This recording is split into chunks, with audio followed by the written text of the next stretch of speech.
in my childhood I had read a version of the story of Buddha, in which after he suffered a lot, the demon Mara finally came before him, and all Mara wanted was Buddha's soul. So he finally said that yes, so you want to take my soul, fine, you can take it. So what he did was he surrendered his soul, and then the demon disappeared. So when these people come to know that all their fears are baseless, and they keep on, they know that they don't need to fear anything. So after they have realized that the universe that they fear is everything within themselves only. So why do they turn to the world? Why do they start turning towards people? Why do they help people? Why do people follow them? And why do they want to spread this message?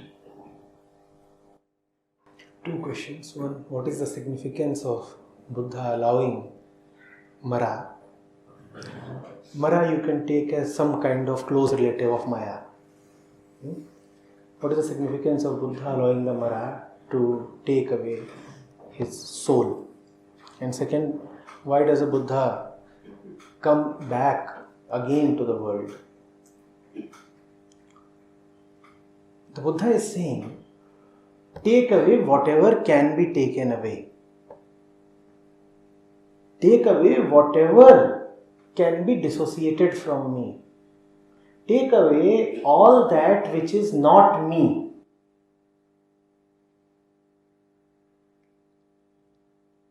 And after that, I will be left with a certain nothingness, and that's what I am. A great, silent, pure and beautiful nothingness. So you take away everything. In fact, unless you take it away, these things will keep bothering me. My name, memories, my possessions, my knowledge. You must take all of these away. This is what you are after.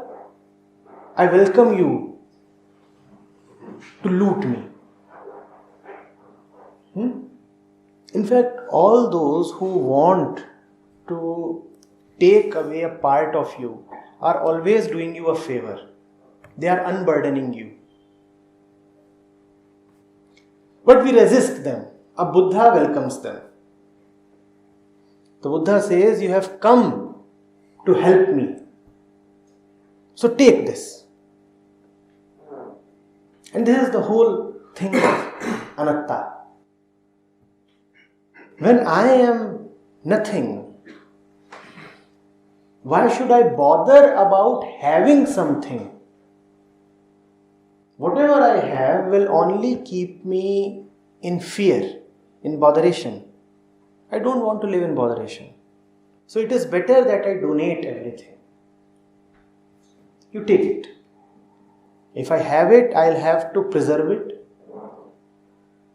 If I have it and it will exist till tomorrow, then I too will have an obligation to keep till tomorrow and defend it. Why should I have this load upon myself? If I want to exist till tomorrow, let that happen spontaneously. Why should it happen as per an obligation? Are you getting it? That is what is meant by a Buddha totally giving away everything.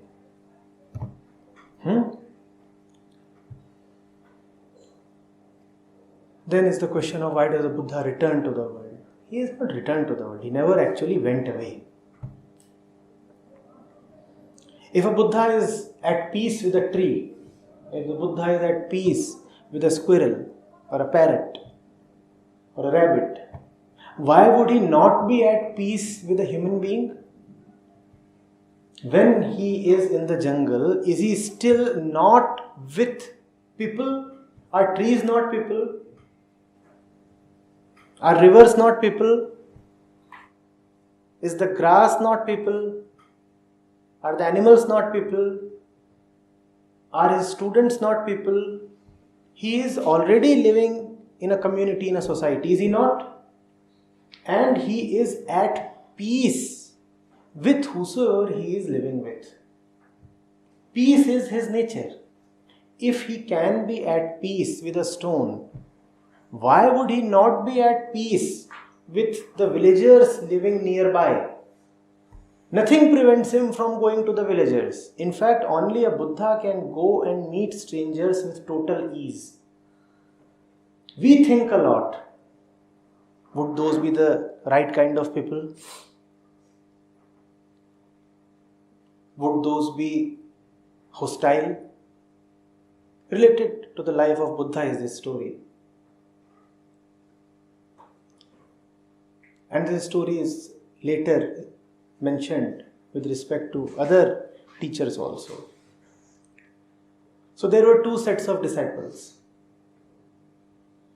One the Buddha could see as qualified, the others as not yet qualified. The Buddha told the first set, you disperse. You wander, you go away. You do not need to be with me. You are qualified now. The ones who are not qualified, the Buddha told them, you stay together. You don't disperse.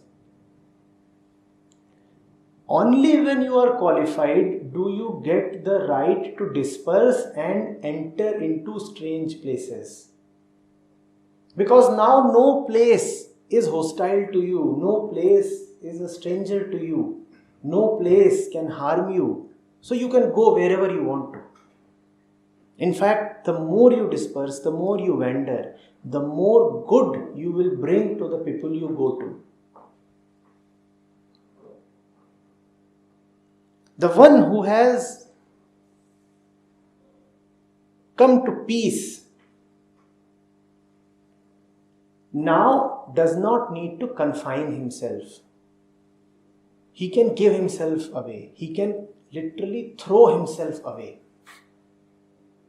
He has no botheration. He need not protect himself. He need not say that this is my boundary and beyond this boundary is not my space.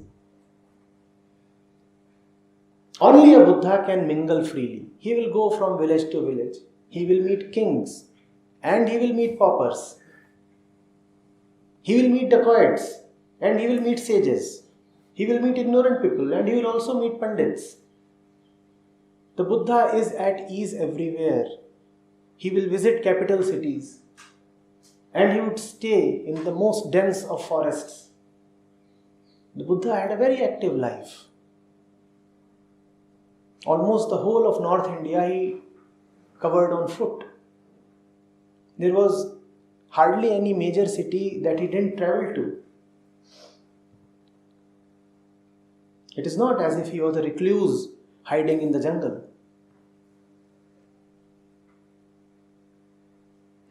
Only a Buddha can get dissolved in mankind. Only a Buddha can get dissolved in the world. We cannot do that. We need the confines of our house, our family, our community, our caste, our religion, our society. We say we cannot go outside of it. Outside of it there is danger. A Buddha can go anywhere. Do you see this? Kindly get rid of this notion that a Buddha is someone who has quit the society. It is a false notion. A Buddha is now someone who is totally social. And I am repeating this, only a Buddha can be totally social. Totally. We are not social people. There are these shanties outside. Will you enter them? Are they not society? You come here so regularly, many of us, including me, have we ever bothered to enter these shanties? Are they not society? A Buddha would comfortably come to this hall and he would also comfortably sit in one of those places and have a cup of tea. Milkless tea, that is. Because even the cows are his society. We don't have societies. We have divided ghettos. We have cults. We have walled cities. We do not know what it really means to have a society. A Buddha knows that. You are young, the Buddha would meet you as young. You are old, the Buddha would meet you as old. When a woman would talk to Buddha, she would feel the Buddha is a woman. He understands her. When a man would talk to Buddha, the man would feel the Buddha is a man. He understands. Like a mirror. The Buddha has no identity of his own. The Buddha is just a responsiveness. When a horse would talk to Buddha, the horse would feel he is talking to another horse. That is how social a Buddha is. That is why when two people would talk about the Buddha, they would often get confused. Because to the first person, the Buddha is someone else, and to the second one, the Buddha is someone else. He has no fixed identity. He is like empty space. You contain empty space in this, the space is this shape. You contain empty space in this hall, the hall is this. The space has no form, no identity of its own. But we then get confused. We say, oh, he is disloyal. You know what? I was talking to him yesterday about the virtues of silence, and the Buddha readily agreed. He said, yes, of course, silence is beautiful. And you talked to him about the virtues of speech, and the Buddha agreed with you also. He said, yes, speech is wonderful. So this fellow is actually very inconsistent. And that is what happens with every teacher, with every Buddha. He is badly misunderstood. And he is especially misunderstood when you gossip about him behind his back. Because he is not one. Because he is unpredictable. Because he shows only that face to you that you need to see, that which is helpful for you. He has no particular face. But you will talk about that particular face. And then it will not match. And then you will say, this fellow is a cheat. He has no fixed ideology. He is self-contradictory. That is Buddhahood. To have all contradictions within you and yet be above all contradictions. Have you not heard of that? Anand was privileged to be a party as a listener to all of Buddha's interactions. In the morning, one day, a fellow comes to the Buddha and asks, I strongly feel that God exists. What do you say? Buddha said, no, God does not exist. Not at all. Man went away. Then another one came in the afternoon. He said, I strongly feel that no God exists. What do you say? Buddha said, oh, God obviously does exist. Only God exists. The man went away. And Anand is listening from there. Then a third one came. He said, you know what? God neither exists nor not exists. This man was a learned scholar. Buddha said, how can you be in two minds about such a vital issue? How can you be undecided about something like truth? You go and make up your mind. So he also went away. Then a fourth one came in the night. And he said, I have nothing to say about God. The Buddha said, but you already said so much. He also went away. Now in the night, Anand is turning sometimes to this side, sometimes to that side, going drinking water, looking at the moon, 5 times he has visited the jungle. So the Buddha asked him, what's the matter? He said, what are you doing? Since the morning you have given 4 kinds of different responses to 4 different people. Do you have anything of your own or not? Buddha said, why did you listen? None of those responses was for you. Why did you eavesdrop? Why do you have a tendency to ask and know what I am saying to other people? I am only giving to them what they need to listen to. The first man had a belief in God. He needed to get rid of that belief. I hammered upon his belief. The second man had a belief upon no God. Even that belief needed to be dissolved. I dissolved that belief. The third man was obsessed with his indecision. He needed to get rid of his indecision. I helped him. But why were you listening to all this? You ask me what your question is. That's the treatment we give to a Buddha. It was Anand. So all he could say was that, you know what, you are not consistent and you are making me uncomfortable. Had it been someone else, he would have gone to the town and announced that this Buddha is no Buddha.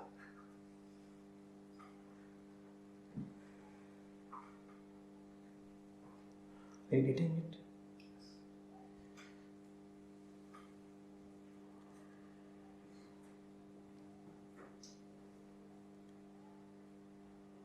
The Buddha is equally available to all 4. He does not belong to any cult. If you are a cult of God, the Buddha is for you. If you belong to a godless cult, the Buddha is still useful for you. That is why the Buddha belongs to the mankind as a whole. He is totally social. That is why a Buddha will always return to the society in some way or the other. In some way or the other.